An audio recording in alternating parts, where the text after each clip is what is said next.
Hank had asked me just to make a few notes since it was Constitution Day. And one of the things that I thought that I would do, y'all do know why September the 17th is Constitution Day? No. No, it is, but I don't know why. That is the day. September the 17th is the day that they signed It it. was signed. That was the day it was actually signed. And before the signing, Benjamin Franklin wanted to make a speech. He was in such weakened condition that he literally didn't have the ability to do a short speech.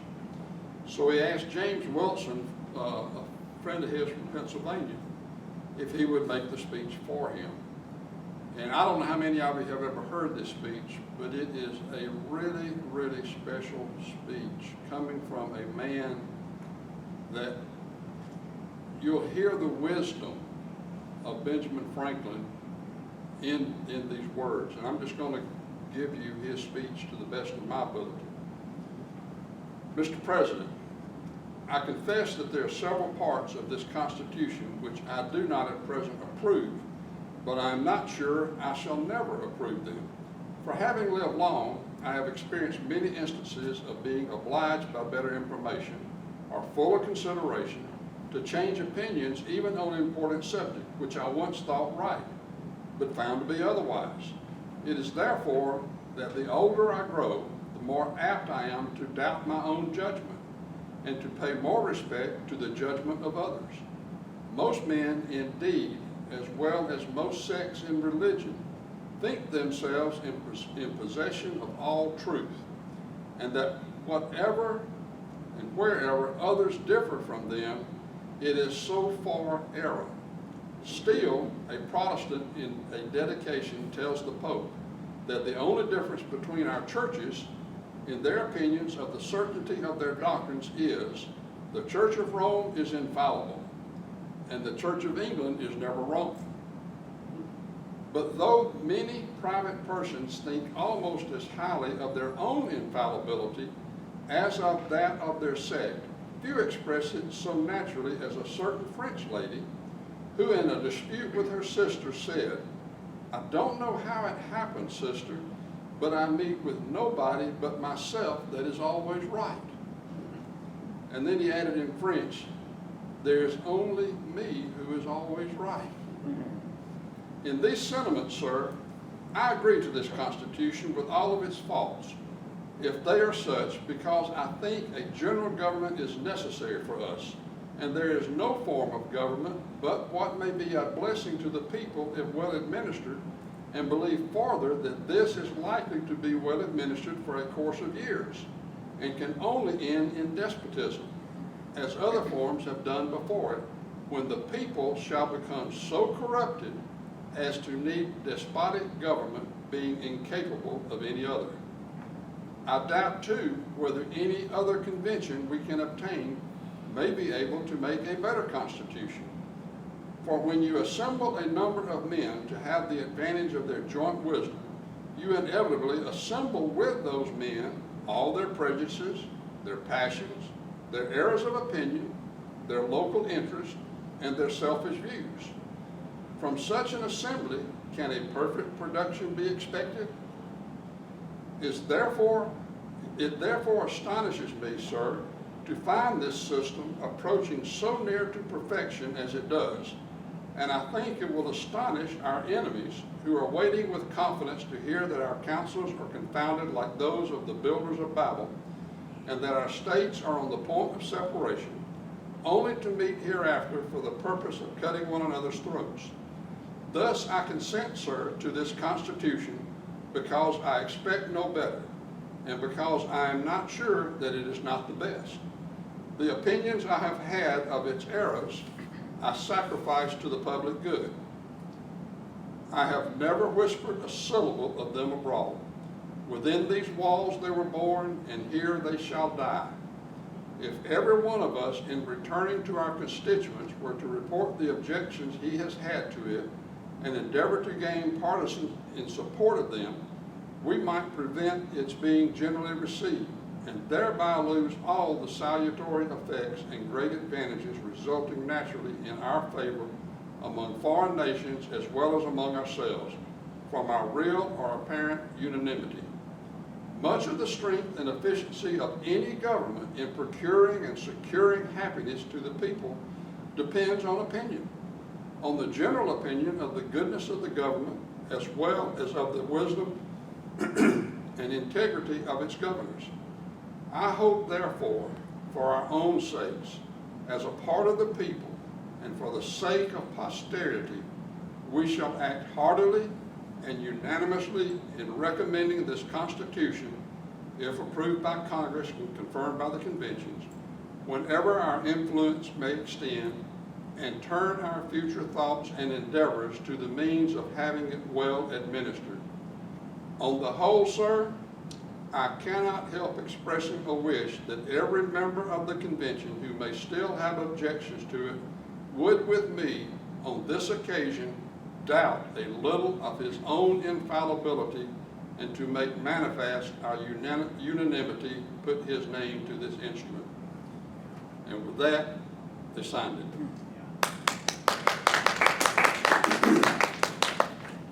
Just a couple of things I just wanted to kind of throw out, and if y'all want to jump in with any discussion on any of these, please feel free to do so. But one thing I want us to always remember about our Constitution, and that is that it cannot be viewed as a separate document from the Declaration of Independence. Right. They're as much one of the other. And when you start trying to break them apart, which is what a lot of people in our nation are trying to do right now, they have reasons for wanting to do it. Part of those reasons deal with the fact that if you read the Declaration, who's given the glory? God. God's not specifically mentioned in our Constitution. So that's the reason that a lot of people in this nation want to separate the two and say that they're not related to each other. Another relationship between these documents that we know is that law comes from a higher source than the civil authorities, and the rule of law prevails when the civil authorities obey that higher law, be it God's law or the Constitution. Recognizing that government must honor God's law, Paul, talking to Paul of the Scripture, instructed us to obey our government because government comes from God. But when government chooses to violate God's law, God no longer binds us to obey the government. In fact, he commands us, as you will find all through Scripture, that when the state commands that which God forbids, or when the state forbids that which God commands, men have a duty to obey God rather than man. Now, this applies to a lot of things going on in our nation, from abortion to the recent marriage decree that came out of the Supreme Court. Reading the Bible shows us that God expected government to have limits, and those limits basically are in military matters, enforcement of only a few of God's laws, and those are the laws for which penalty for violation is attached, and 3, judges to decide disputes between the people. When you read the Bible, you'll see where our system of government derived. If you look in Isaiah 33:22, it says, "The Lord is our judge, lawgiver, and king." That equates to our 3 branches of government: the judicial, the legislative, and the executive branches. And I'll leave you with this final thought. While the 16 and 1700s brought us the Black Robe Regiment, today there are so few clergy that understand the connections between the Bible and our government, they are remiss in their duty to God.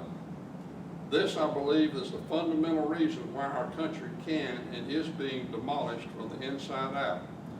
You that are believers have a duty to both God and your nation to push your pastors into a biblical understanding of the founding of America. And if anybody has anything they'd like to add to that, I'd love to hear it. You said it all. Yes, it says at the end of the Constitution, it says, "and of the independence of the United States the 12th." That's connecting the Declaration with the Constitution. or I'm sorry, it's connecting the Constitution with the Declaration of Independence. Can you make copies of that? I haven't made any, but I can. Can you? And I would like for you to put that last bit, especially last reading, on Facebook, post it. Because most people are not gonna read that much, but there's a lot of people that will read that. And Okay. that was awesome. I'll put that on Facebook. Anybody else? Thanks, Mike. This being Constitution Day, it's fitting and proper that we talk about the Constitution.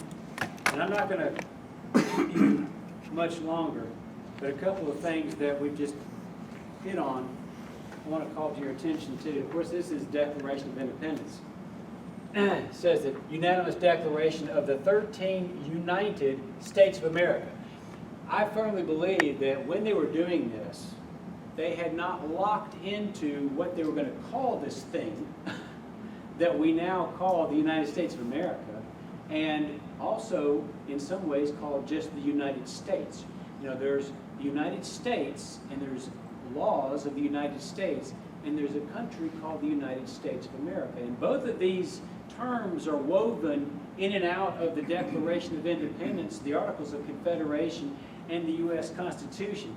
So I thought it would be interesting to just trace this out so you kind of see this. But this is in the Declaration of Independence. This is in the last stanza, and I call it the conclusion of sovereignty. It's a conclusion because it's a logical conclusion. By the time you go through and understand what the Declaration is doing, it's generating a logical basis by which the foundation of authority for a new country would be derived. So that's what this is. So it says, we therefore the representatives, very important, the relationship, representatives, where's the authority coming from the representatives of the United, lowercase, United, uppercase, States of America, in General Congress Assembly. It's very important because that term is woven in and out of our founding documents, whether it's the Declaration of Independence, whether it's the Articles of Confederation, or whether it is the U.S. Constitution. Appealing to the Supreme Judge of the world for the rectitude of our intentions, due in the name of and by the authority of the good people of these colonies. Very important in the Declaration of Independence. Who has the authority? We, the people, have the authority. Where do we get it? The laws of nature and of nature's God. These says that our rights are unalienable, and one of those rights is to found a government. Governments are instituted among men, deriving their just powers from the consent of the government. That's one of the laws of God.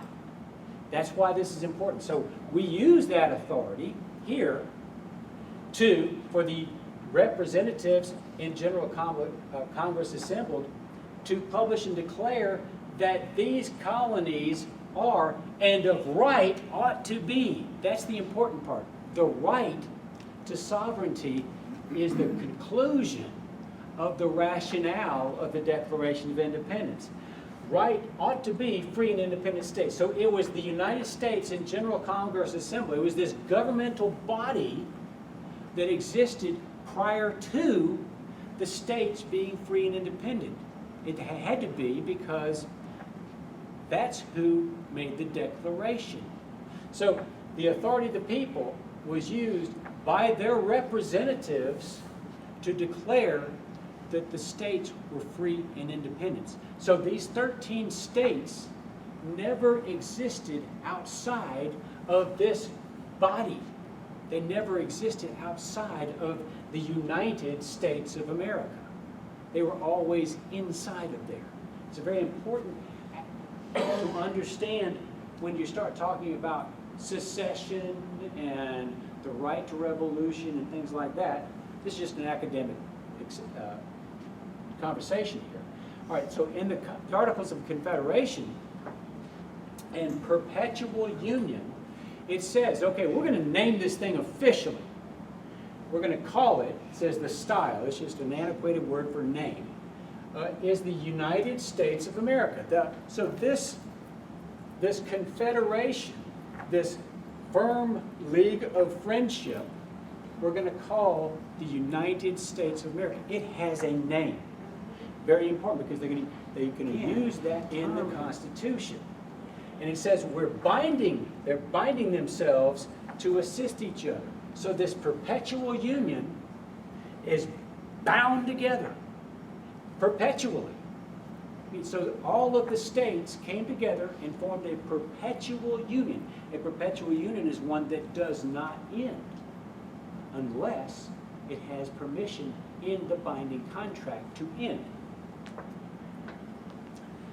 Oops, that's the thing. All right. The Articles of Confederation, in the last stanza, this goes back to what Mark was saying. There is a continuity of authority between the Declaration of Independence, the Articles of Confederation, and the U.S. Constitution. Very important, because it says that this was done in Philadelphia on this date in the 3rd year of the independence of America. Now, this goes back to, well, what is America? What is the United States of America? What is the United States? Well, the Constitution is going to establish that as the law of the land. Even though you're using a different term right here, by the time you get to the Constitution, it's going to establish what that means. As the law of the land. All right, here's the U.S. Constitution. It says, we the people, again, the people have the authority. Only the people have the authority. The people of the United States. It doesn't say the United States of America.